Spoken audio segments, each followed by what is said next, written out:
ಈಗ ಸನ್ಮಾನ್ಯ ಸಭಾಧ್ಯಕ್ಷರೇ, ಅಧ್ಯಕ್ಷರೇ, ಒಂದು ನಿಮಿಷ. ಸನ್ಮಾನ್ಯ ಸಭಾಧ್ಯಕ್ಷರೇ, ತಾವು ಸಭಾಧ್ಯಕ್ಷರಾದ ಮೇಲೆ ಒಂದು ಹೊಸ ಪದ್ಧತಿ ಪ್ರಾರಂಭ ಆಯಿತು. ನಮ್ಮೆಲ್ಲರಿಗೂ ಕೂಡ ಒಂದು ಮೆಸೇಜ್ ಬರ್ತದೆ. ನಾಳೆ ಬೆಳಗ್ಗೆ 10 ಗಂಟೆಗೆ ಸದನ ಪ್ರಾರಂಭ ಆಗುತ್ತೆ.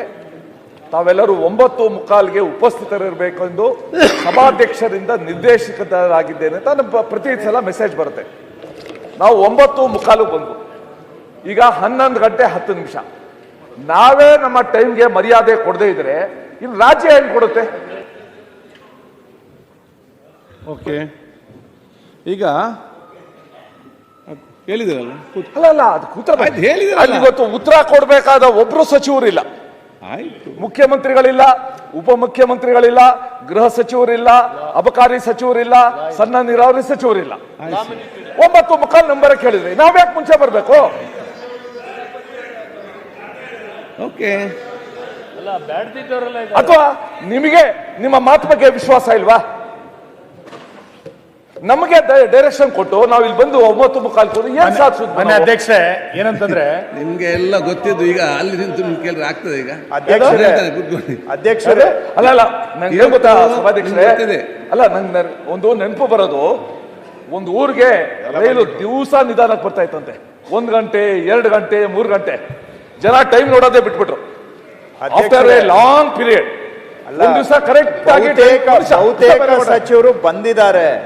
ಇಲ್ಲಿ ಸಮಯಕ್ಕೆ ಆರಂಭ ಆಗ್ಲಿಲ್ಲ ಅಂತ ಸ್ವಲ್ಪ ಲೌಂಜ್ ಅಲ್ಲಿ ಇರಬಹುದು, ಕಚೇರಿಗೆ ಹೋಗಿರಬಹುದು. ಎಲ್ಲಾರು ಅಂತ ನಾನು ಹೇಳೋದಿಲ್ಲ. ನೀವು ನೋಡಿದೀರಾ ಒಂದು ದಿವಸ 10 ಗಂಟೆಯಿಂದ ಎಷ್ಟು ಜನ ಹೋಗಿದ್ದಾರೆ, ತಾವೇ ನೋಡಿದೀರಾ. ನೀವು ಇದ್ದೀರಾ, ನಾನು ಇದ್ದೀನಿ. 10 ಗಂಟೆಯಿಂದ ಒಂದು ದಿವಸ 1 ಗಂಟೆ ತಡವಾಗಿ ಆರಂಭ ಆಗಿದ್ರಿಂದ ಅಲ್ಲಿ ಇಲ್ಲಿ ಹೋಗಿರ್ಬೋದು ಅಷ್ಟೇ. ನಿಮ್ ಭಾವನೆ ಹೇಳಿಬಿಡಿ. ಒಂದು ದಿವಸ ಕರೆಕ್ಟ್ ಟೈಮ್ ಬಂದ್ಬಿಟ್ಟು ಹೋಗಿ ಆ ಡ್ರೈವರ್ ಹಾರ ಹಾಕಿದ್ರು, ಮಂಗಳಾರತಿ ಬೆಳೆದ್ರು. ಏನು ಅಂದ್ರೆ ಟೈಮ್ ಸರಿ, ಅದು ನಿನ್ನೆ ಟ್ರೈನ್ ಅನ್ನೋದು. ಈಗ ನಿಮ್ಮ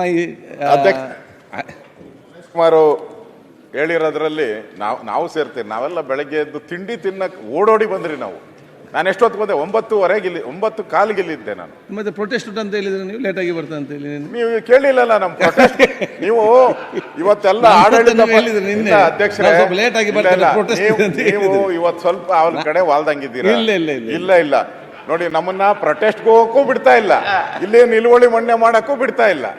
ಆ ಪರಿಸ್ಥಿತಿಗೆ ತಂದ್ಬಿಟ್ಟಿದ್ದೀರ ನಾವು. ಇವತ್ತು ಮಾತ್ರ ಮುಗಿಸ್ಕೊಂಡು ಬರೆಯರ್ ನಾವು. ಈಗ ಇಲ್ಲಿ ನಿಲುವಳಿ ಪ್ರೊಟೆಸ್ಟ್ ಎರಡನ್ನೂ ಒಂಥರ ಮಧ್ಯೆ ಸಿಕ್ಕಾಕ್ಸ್ಬಿಟ್ಟಿದ್ದೀರ. ಈಗ ನಮ್ಮ ಕಾರ್ಯಕ್ರಮಗಳನ್ನ ನೀವು ನೋಡ್ತಾ ಇದ್ರೆ ನಮ್ಮ ಚಾನೆಲ್ ಅನ್ನ ಸಬ್ಸ್ಕ್ರೈಬ್ ಮಾಡಿ, ಪಕ್ಕದ ಬೆಲ್ ಐಕಾನ್ ಒತ್ತಿ ನಮ್ಮನ್ನ ಬೆಂಬಲಿಸಿ. ಹಾಗೆ ನಮ್ಮ ಕಾರ್ಯಕ್ರಮಗಳನ್ನ ಲೈಕ್ ಮಾಡಿ, ಕಮೆಂಟ್ ಮಾಡಿ, ಅದನ್ನ ಬೇರೆಯವರಿಗೂ ವಾಟ್ಸ್ಆಪ್ ಮೂಲಕ ಶೇರ್ ಮಾಡಿ.